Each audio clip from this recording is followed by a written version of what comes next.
નમસ્કાર મિત્રો, વેધર ઇન્ફોર્મેશનમાં આપનું સ્વાગત છે અને હું છું પરેશ। ખાસ કરીને આજના વિડીયોમાં આપણે ગુજરાતના હાલના હવામાનની વાત કરવાની છે, જેમાં ખાસ કરીને બંગાળની ખાડીની અંદર એક મજબૂત લો પ્રેશર છેલ્લા 2 દિવસથી જોવા મળી રહ્યું હતું। એ આજે ડિપ્રેશનમાં પરિવર્તિત થયું છે। એ આપણા ગુજરાતને અસર કરશે કે નહીં તેની પણ માહિતી આપવાની છે। અત્યારે જે હાલમાં ગુજરાતમાં છૂટાછવાયા વરસાદો પડી રહ્યા છે એ કેટલા દિવસ પડશે એના વિશે પણ ખાસ અગત્યની માહિતી આપવાની છે। સૌપ્રથમ તો હું આપને એ જણાવી દઉં, જે અલગ અલગ પ્લેટફોર્મો ઉપરથી ન્યૂઝના માધ્યમથી હોય, સોશિયલ મીડિયાના માધ્યમથી હોય, તમને એક મેસેજ એવા મળતા હશે કે બંગાળની ખાડીની અંદર એક વરસાદી સિસ્ટમ સક્રિય છે, અને એ વાત ચોક્કસ છે। હાલમાં એક બંગાળની ખાડીની અંદર વરસાદી સિસ્ટમ સક્રિય છે। 2 દિવસથી એ લો પ્રેશર હતી, એ પછી એ વેલમાર્ક લો પ્રેશરમાં પરિવર્તિત થઈ અને આજે 29 મે 2025ના રોજ એ સિસ્ટમ છે એ ડિપ્રેશન બની ચૂકી છે ને એ એક મજબૂત ડિપ્રેશનમાં પરિવર્તિત થઈ છે। જોકે એ ડિપ્રેશનની અસર ગુજરાત ઉપર કોઈ પ્રકારે પડે તેવી કોઈ શક્યતાઓ નથી। ચોક્કસથી વાત છે કે એ જે ડિપ્રેશન છે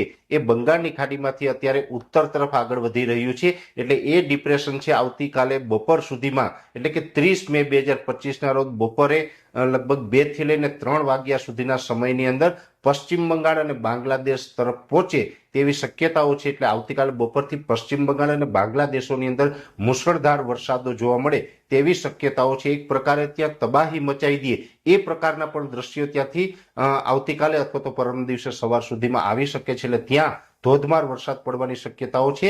એટલે એ ડિપ્રેશન છે એ પશ્ચિમ બંગાળ અને બાંગ્લાદેશ તરફ જઈ રહ્યું છે, જેથી કરીને ગુજરાત ઉપર એ ડિપ્રેશનની કોઈ જ પ્રકારની અસર નહીં પડે, જેની દરેક મિત્રોએ નોંધ લેવાની। એટલે બંગાળની ખાડીનું જે ડિપ્રેશન છે એનાથી કોઈ મિત્રોએ ગભરાવાનું કે ડરવાનું નથી, એની કોઈ અસર છે એ ગુજરાત ઉપર ચોક્કસથી નથી પડવાની। હવે એક વાત ચોક્કસ છે કે ગુજરાતમાં પણ હાલમાં અલગ અલગ વિસ્તારોની અંદર છૂટાછવાયા વરસાદો છે એ નોંધાઈ રહ્યા છે। એના બે કારણ છે। પહેલું કારણ તો એ કે જે અરબ સાગરની અંદર થોડા દિવસ પહેલા લો પ્રેશર હતું, જે નૈઋત્યના ચોમાસાને ખેંચી અને મહારાષ્ટ્ર સુધી લઈ આવ્યું છે, એ જે લો પ્રેશર હતું એ પછી ડિપ્રેશન બન્યું, એ જે અરબ સાગરની જે સિસ્ટમ હતી એ સિસ્ટમ અત્યારે ઘણી બધી નબળી પડી ગઈ છે। આમ તો લગભગ આવનારા 24 કલાકની અંદર સંપૂર્ણપણે સિસ્ટમ છે એ નિષ્ક્રિય પણ થઈ જશે, નષ્ટ થઈ જશે।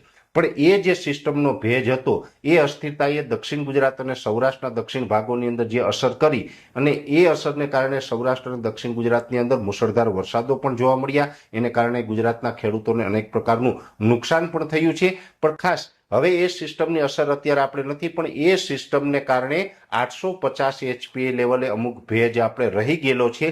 એ ભેજને કારણે દક્ષિણ સૌરાષ્ટ્ર અને દક્ષિણ ગુજરાતના ભાગોની અંદર વરસાદો હજી પડી રહ્યા છે, અને એ છૂટાછવાયા ઝાપટા છે એ આવતીકાલે 30 તારીખના રોજ પણ દક્ષિણ ગુજરાત અને દક્ષિણ સૌરાષ્ટ્રના ભાગોની અંદર હજુ 30 તારીખ સાંજ સુધી આ ઝાપટા જોવા મળે તેવી શક્યતાઓ છે। એ પછી આપણે એ ઝાપટાઓમાંથી પણ મુક્તિ મળશે।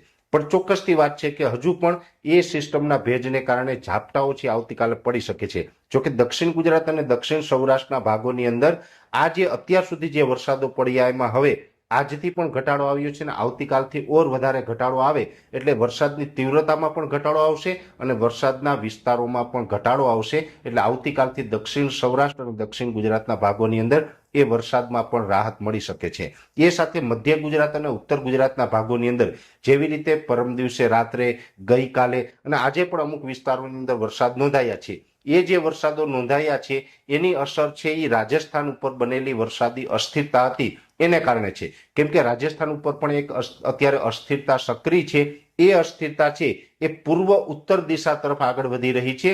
એ પૂર્વ ઉત્તર દિશા તરફ જે આગળ વધી રહી છે એમાં વધારે ઝુકાવ એનો પૂર્વ દિશા તરફ છે। એ રાજસ્થાન ઉપરથી એ જે વરસાદી અસ્થિરતા છે એ પૂર્વ તરફ આગળ વધી રહી છે, અને એની અમુક જે ટ્રફ હતી એ આપણા ઉત્તર ગુજરાત અને મધ્ય ગુજરાત સુધી લંબાઈ, જેને કારણે છેલ્લા 2 દિવસની અંદર ઉત્તર ગુજરાત અને મધ્ય ગુજરાતમાં પણ વરસાદો નોંધાયા। જોકે આવતીકાલે પણ ઉત્તર ગુજરાત અને મધ્ય ગુજરાતમાં છૂટાછવાયા ઝાપટા પડી શકે, જેમાં ખાસ કરીને અમદાવાદ, ગાંધીનગર જેવા વિસ્તારો હોય, અરવલ્લી, મહીસાગરના વિસ્તારો હોય, અથવા તો જે બનાસકાંઠા અને સાબરકાંઠાના વિસ્તારો છે એમાં પણ આવતીકાલે સાંજ સુધી હજુ વરસાદી ઝાપટાઓની શક્યતાઓ રહેલી છે। પણ ઉત્તર ગુજરાત અને મધ્ય ગુજરાતની અંદર પણ છેલ્લા 2 દિવસથી જે વરસાદો પડી રહ્યા હતા એટલી તીવ્રતાથી નહીં હોય, એ તીવ્રતા ઘણી બધી ઘટી જશે અને વરસાદના વિસ્તારો પણ ઘટી જશે। એટલે ઓલ ઓવર ગુજરાતમાં જોવા જઈએ તો ઓલ ઓવર ગુજરાતની અંદર વરસાદની તીવ્રતા અને વરસાદના વિસ્તારો છે એ આવતીકાલે સાંજથી ઘણા બધા ઘટી જશે, અને હવે ધીમે ધીમે તમામ સિસ્ટમોની અસર છે એમાંથી ગુજરાત છે એ મુક્ત થશે. એટલે ખાસ કરીને છેલ્લા 2 દિવસથી ન્યૂઝ મીડિયા અને જે કંઈ સોશિયલ મીડિયાની અંદર જે આ એક મેસેજ ફરી રહ્યો હતો, એમાં બંગાળની ખાડીની જે વાત હતી એનાથી ઘણા એક ડર ઊભો થયો હતો. એટલે ખાસ આ મેસેજ આપવો ખૂબ જરૂરી હતો. એટલે કોઈ મિત્રોએ ડરવાની કે ગભરાવાની જરૂર નથી. હવે વરસાદની તીવ્રતા અને વરસાદના વિસ્તારો બંનેની અંદર ઘટાડો પણ થશે અને જેવી રીતે આપણે ગઈકાલના વિડીયોની અંદર જણાવ્યું છે એ મુજબ આવનારા દિવસની અંદર હવે જે આપણે ગુજરાત ઉપર જે વાદળ છાયું વાતાવરણ છે એ વાતાવરણમાં પણ હવે બદલાવ આવશે ને ધીમે ધીમે વાદળો છે એ વિખાતા જશે ને વાતાવરણ છે ચોખ્ખું થશે.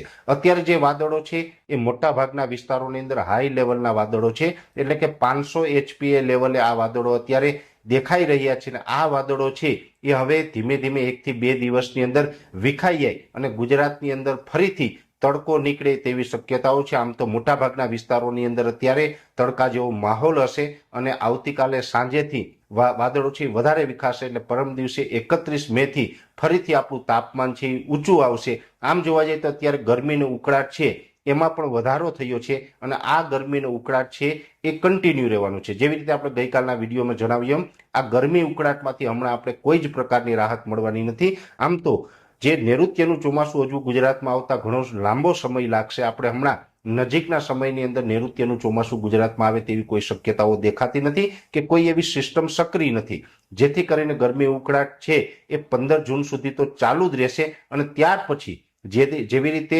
20 તારીખ આસપાસ કદાચ નૈઋત્યનું ચોમાસું ગુજરાતમાં પહોંચે તો ત્યાર પછી પણ 30 જૂન સુધી પણ ગરમી ઉકળાટમાંથી રાહત નહીં મળે. કેમ કે વરસાદ પડશે તો પણ ગરમી ઉકળાટ અને બફારો છે એ ગુજરાતની અંદર કન્ટિન્યુ જોવા મળે તેવી શક્યતાઓ છે. એટલે ગરમી ઉકળાટમાંથી રાહત નથી મળવાની. અત્યારે જે પ્રી મોન્સૂન એક્ટિવિટીના વરસાદો પડી રહ્યા છે એમાંથી રાહત મળશે. જો કે એ પછી જૂન મહિનામાં પણ પ્રી મોન્સૂન એક્ટિવિટી થવાની છે એની વાત પણ આપણે આગળના વિડીયોની અંદર કરશું. અત્યારે આ વિડીયોની અંદર એટલું જ. અંતમાં દરેક મિત્રોને વિનંતી રહેશે કે આ વિડીયોને લાઈક આપીને દરેક ગ્રુપમાં શેર કરી દેવો અને જે મિત્રો આપણી ચેનલને સબસ્ક્રાઇબ ન કરેલી હોય એ મિત્રોએ ચેનલને સબસ્ક્રાઇબ કરવી. હાલ રજા આપશો. ધન્યવાદ.